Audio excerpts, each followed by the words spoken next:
جہنم کے 7 دروازوں کی نسبت سے 7 جھوٹے دفاع جو کرتے ہیں وہ بھی میں آپ کو موٹے موٹے اس میں کور کر دیتا ہوں تاکہ یہ ایک جگہ ریکارڈنگ میں آ جائے. پہلا جھوٹا دفاع کہتے ہیں جی وہ قسطنطینیہ کی بشارت فٹ ہوتی ہے. یہ تو ہم نے اس کے ساتھ جو کر دیا ہے, لاکھوں لوگوں نے میرا کلپ دیکھا ہے, کیا یزید جنتی لشکر میں شامل تھا.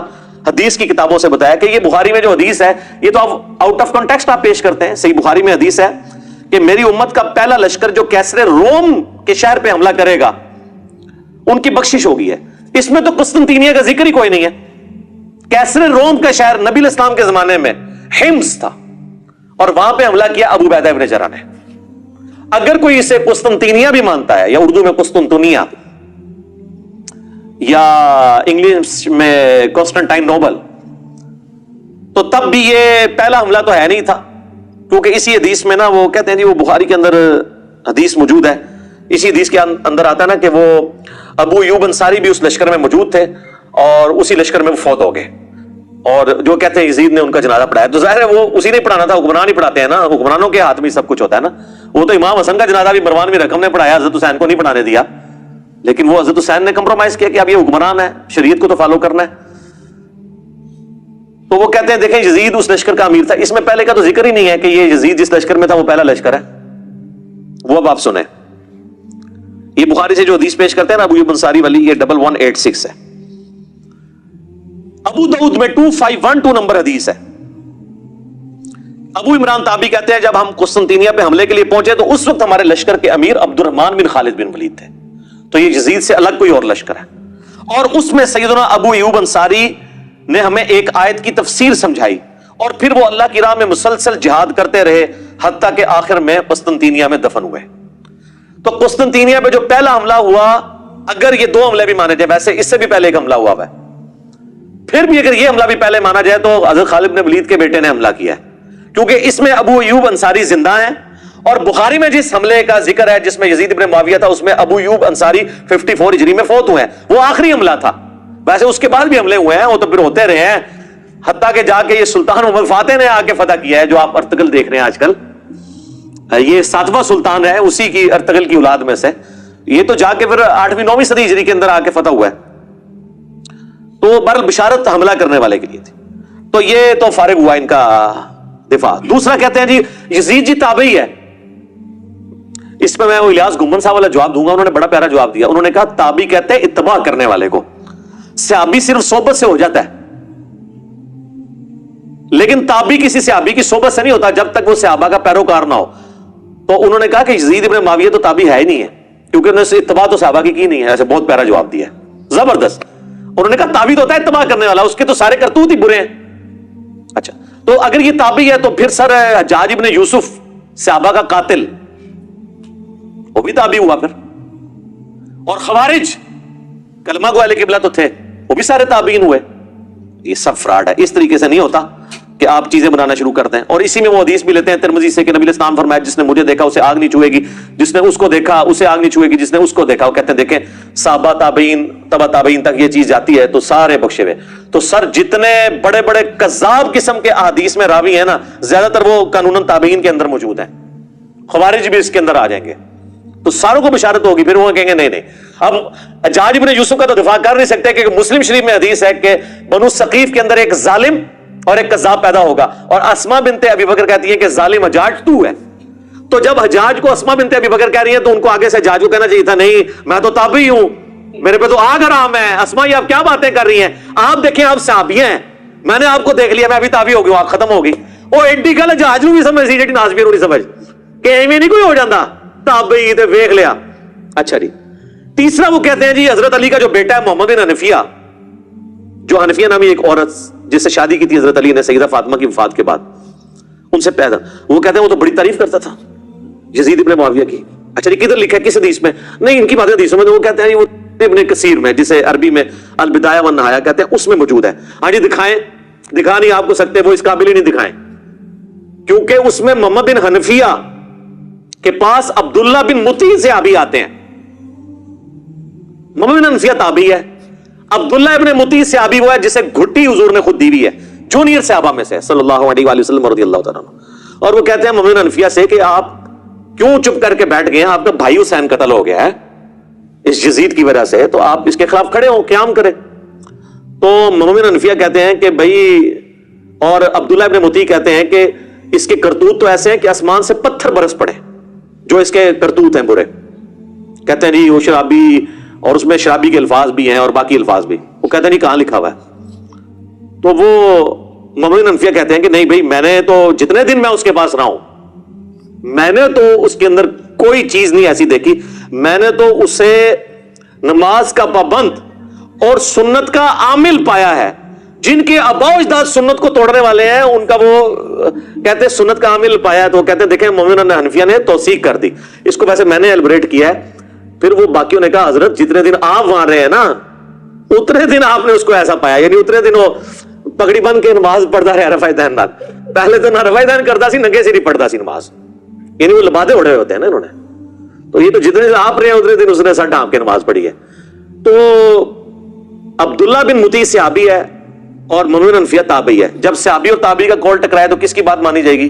صحابی کی. تو مومن حنفیہ کا تو قول فارغ ہو جاتا ہے پھر. اسی لیے شیخ زبیر لیزئی صاحب نے اپنے رسالے کے اندر یہ لکھا، انہوں نے کہا کہ اگر تم اس روایت کو صحیح مانو گے نا، پھر تو یہ بات ماننی پڑے گی کہ وہ زانی شرابی تھا، کیونکہ ہم تو صحابی کے پیچھے چلیں گے، تابعی کے پیچھے نہیں چلیں گے. تو یہ روایت بھی ان کے گھاٹے خود بخود فٹ ہو جاتی ہے. چوتھی جو ایک چیز ہے دفاع والی، وہ کہتے ہیں صحابہ کرام نے بیعت کر لی تھی. وہ میں آپ کو پہلے ہی کتنا بتا چکا ہوں کہ صحیح بخاری 4827 تلوار کی زور پہ بیعت ہوئی ہے. اور صحیح بخاری 6830 نمبر حدیث میں حضرت عمر نے کہا تھا کہ جس کی زبردستی بیعت لی جائے گی اس کا انجام قتل و غارت ہوگا. یہ تو ٹاپک میں ڈسکس کر چکا ہوں. اب کوئی نہیں کہے گا جی وہ کہتے ہیں عبداللہ بن عمر نے بیعت کی ہوئی تھی. جی تو وہ عبداللہ بن عمر نے شرائط کے ساتھ بیعت کی تھی. اور مجھے بتائیں، وہ کہتے ہیں بخاری مسلم میں آتا ہے عبداللہ بن عمر نہ جا کے نا مدینہ شریف میں لوگوں سے کہتے تھے کہ بیعت نہ توڑو یزید کی. اچھا وہ جن لوگوں سے جا کے کہہ رہے تھے وہ بریلوی دیوبندی اہل حدیث تھے، شیعہ تھے، یا صحابہ اور تابعین تھے؟ تو ان صحابہ اور تابعین کی قول کی کوئی قدر نہیں ہے.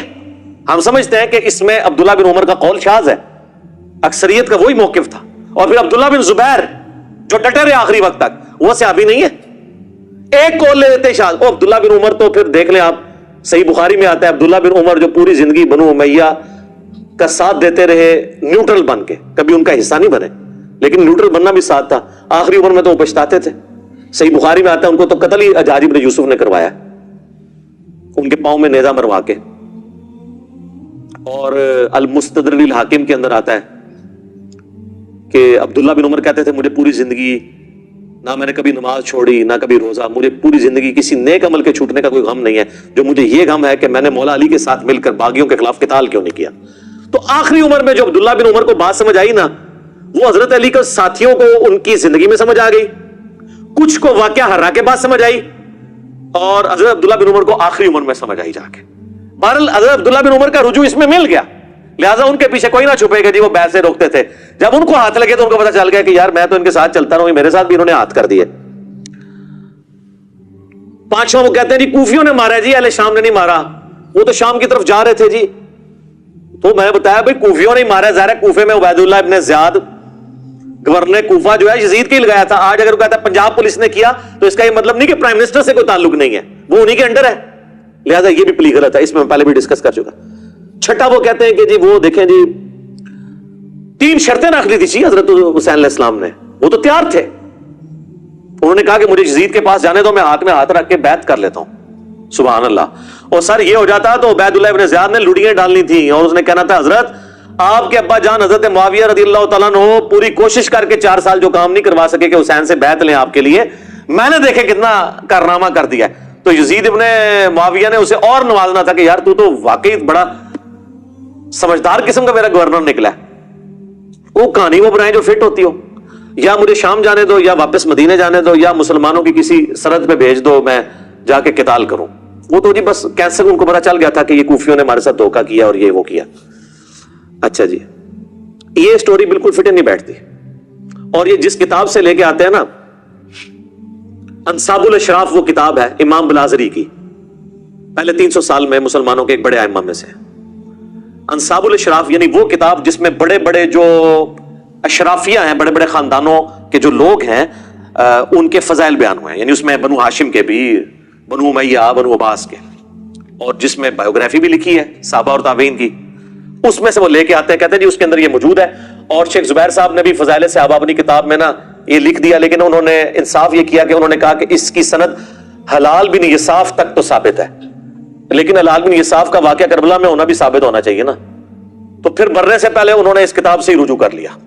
شیخ زبیر صاحب نے آخر میں اعلی حدیث رسالے میں لکھ دیا کہ انصاب الاشراف جو کتاب ہے یہ اپنے مصنف سے ثابت ہی نہیں ہے۔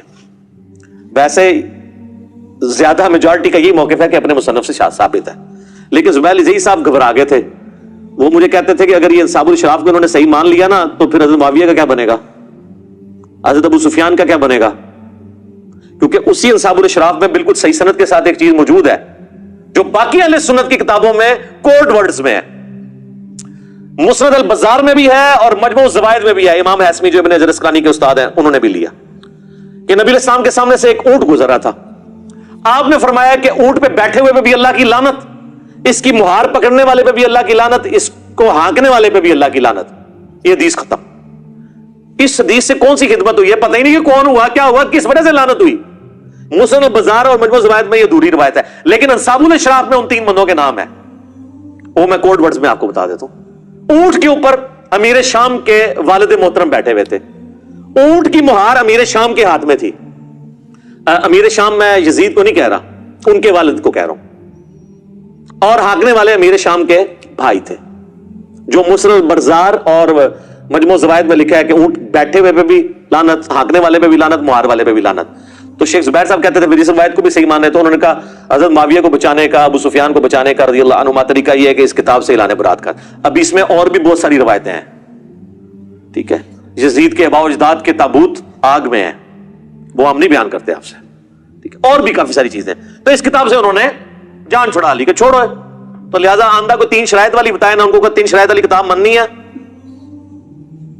اور اس طریقے نال دوری سننا مننی ہے نے تو مصنف ابن ابی شیبہ میں جو روایت ہے کہ حضرت عمر نے نعوذ باللہ دھمکی لگائی حضرت فاطمہ کو کہ میں تیرے گھر کو آگ لگا دوں، تو وہ ہم کیا کہتے ہیں کہ وہ زید بن اسلم جو ہے، وہ حضرت عمر کا غلام جو ہے، وہ اس وقت موجود ہی نہیں تھا وہاں پر جب یہ واقعہ ہوا تھا، وہ تو حضرت عمر کی غلامی میں بعد میں آئی، یہ سند منقطع ہے۔ تو اگر منقطع روایتوں کو حلال بن انصاف کو ماننا ہے تو پھر آپ یہ بھی چیزیں ماننا شروع کر دیں۔ تو یہ ان کا ایک تھا، اور آخری دفاع ان کا پتہ کیا ہوتا ہے، وہ چھوڑو جی باتیں نہیں کرنی چاہیے، پہلے مقابلہ کرتے رہتے ہیں، جب بالکل ان کو سمجھ آتی ہے نا اوہ یہ کیا ہو گیا، تو پھر وہ آنکھیں بند کر لیتے ہیں، یہ باتیں کرنی نہیں چاہیے۔ تو یہ جو اتنی دیر سے آپ ہمارے ساتھ بحثیں کر رہے تھے، یہ کیوں کر رہے تھے؟ یہ آج پوری دنیا میں جو باتیں شروع ہوئی ہیں میں نے کروائی ہیں، میں نے اشرف جلالی کو کہا ہے کہ وہ بکواس کرے، میں نے آصف الوی کو کہا کہ وہ بکواس کرے، اور اب پورے ملک کے اندر جو ایک آگ لگی ہوئی ہے یہ میں نے تو نہیں کروائی ہے۔ تو وہ کہ قیامت والے دن پوچھا نہیں جائے گا، تو قیامت والے دن سر پوچھا جائے گا۔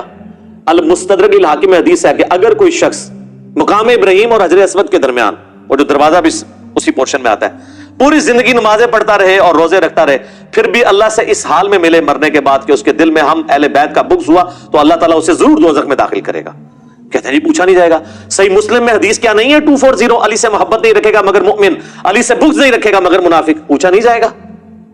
کیا فضائل صحابہ احمد بن حنبل کی کتاب میں حدیث نہیں ہے کہ میری وجہ سے 2 فرقے جہنم میں جائیں گے اور میری وجہ سے 2 فرقے گمراہ ہوں گے، ایک میری محبت میں غلوف کر کے اور میری دشمنی میں غلوف کر کے؟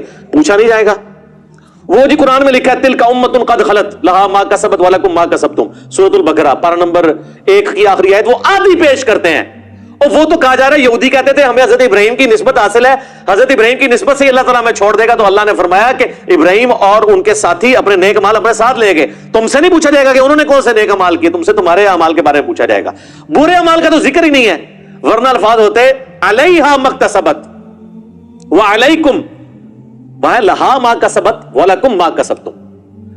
سارا قرآن میں تو مرے ہوئے لوگوں کی برائیاں بیان ہوئی ہوئی ہیں نا۔ حضرت یوسف کے بھائی قرآن کے نزول کے وقت زندہ تھے، تو ان کی برائی کا ذکر جو ہوا ہے، قرآن تو ظاہر ہے ان ساری چیزوں کو ایڈریس کرتا ہے۔ قرآن کیسے کہہ سکتا تھا کہ مرے ہوئے بندوں کی برائی نہیں؟ اور یہ جو اسماء و رجال کا علم ہے جس کے تحت آپ حدیث کی کتابوں میں راویوں کے اوپر بحثیں کرتے ہیں، یہ تو سارے مرے ہوئے لوگوں کی غیبت ہو رہی ہوتی ہے، اور یہ غیبت وہ ہے جو کرنا واجب ہے، نہ کرنے والا گناہگار ہوگا۔ امام مسلم نے پوری بحث کی اس کے اوپر۔ تو یہ آخری بہانہ ہے، یہ بھی ان کا بہانہ ختم ہوا ہے، اور خود ساری بحثیں کرتے ہیں، ہمیں کہتے ہیں جی وہ کہ کیا مجھے پوچھا جائے گا؟ تو بھائی پوچھا جائے گا جب ہمارا دوزخ، ہمارا دین، ہمارا ایمان ان چیزوں کے ساتھ جڑا ہوا ہے۔ اور سٹارٹ میں نے غدیر خم، نبی علیہ السلام 3 دفعہ فرما رہے ہیں، میں صحیح مسلم میں 4 حدیثیں تمہیں اہل بیت کے معاملے میں اللہ کا خوف دلاتا ہوں، تو جب حضور کسی بات سے ڈرا کے جائیں اس کے بارے میں پوچھا نہیں جائے گا؟ آپ اس وقت کہتے ہیں یا رسول اللہ کیوں خوف زدہ رہے ہیں, کیڑا پوچھا جانا ہے, لگ پتا جانا تو انشاءاللہ تعالی. ویسے تو ان تبدیلی آ رہی ہے, اب لوگ کتابوں کی طرف آ رہے ہیں. مرنے سے پہلے اے مسلمان کر لے اس پہ غور, کتابوں کا خدا اور ہے, بابوں کا خدا اور, کتابوں کا دین اور ہے, بابوں کا دین اور, کتابوں کا جہاں اور ہے, بابوں کا جہاں. کہنے کو تو دین سب کا اسلام ہے, لیکن کتابوں کا جہاں اور ہے, بابوں کا جہاں اور. تو میں اپنی گفتگو کو کنکلوڈ کرتا ہوں دو اقوال کے اوپر.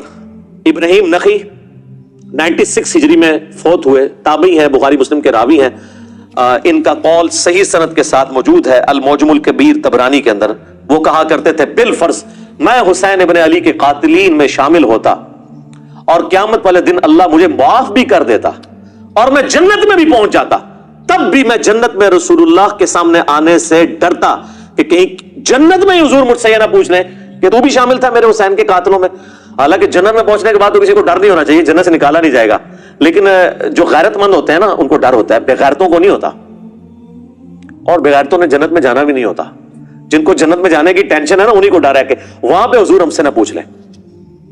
اور دوسرا امام محمد بن ادریس الشافعی المتوفا 204 ہجری کا مشہور زمانہ شعر جو تمام اسماء و رجال کی کتابوں میں نقل ہوا, ابن تیمیہ نے بھی نقل کیا, ان کے شاگرد امام ذہبی نے بھی نقل کیا.